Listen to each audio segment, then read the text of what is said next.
Hi! Kamusta na dyan yung mga mami na kagaya ko na patuloy na lumalaban kahit malalim ang pinagdadaanan? Kahit alam na natin na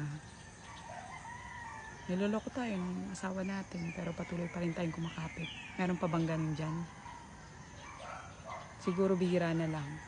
O baka mag-isa na lang ako? Alam nyo kasi, kumakapit talaga ako. Nung unang nalaman ko yun, talagang para akong binuhusan ng malamig na tubig. Di ko kinaya. Di ko alam kung anong gagawin ko. Alam mo yun, parang gusto kong mahulog sa pinakamalalim na bangin. Sobrang sakit.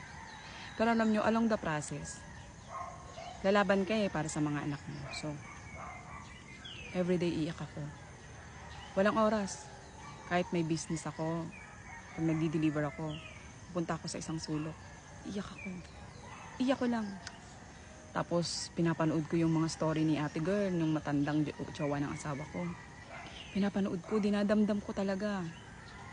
Pinapasok ko dito yung sakit. Yun pala dapat. Dapat namnamin mo yung sakit. Namnamin mo, masaktan ka ng sobra para makayanan mo. Kasi hindi ko alam pero sa ginawa ng asawa ko sa akin, ewan ko bakit naiintindihan ko siya. Diba? Ako na nga yung sinaktan, kami na yung niloko dito, pero naiintindihan ko pa rin siya. Ganun ko siya kamahal. Ganun ako katanga. Pero hindi ko sinabing gayahin niyo ako. Ako yun.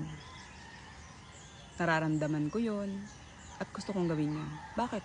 Ang swerte naman ng matanda kapag pinabayaan namin siya. Kawawa. Swerte siya, tas kawawa kami. Kawawa yung mga anak ko. Sabi ko nga sa inyo, hindi ko hihiwalayan ang asawa ko. Kakapit ako.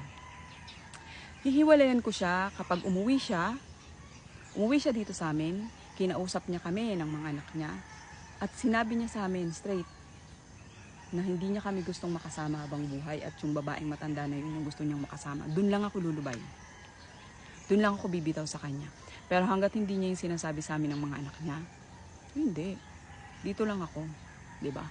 Ang strong ko na Pinatatag na ako nung araw-araw na panonood ko nung story ng matanda. Na, tsaka ang tanda niya na para masaktan ako para sa kanya. Alam pa nga, baliktad pa nga, inaaawa pa nga ako para sa asawa ko. Diyos ko, kung walang filter yung mga post niya, ang pangit niya. As in, kulubot na yung mukha niya. Sobrang kapal ng makeup niya. Hindi ko alam. Basta ang alam ko, naiintindihan ko yung asawa ko kung bakit niya ginagawa yon.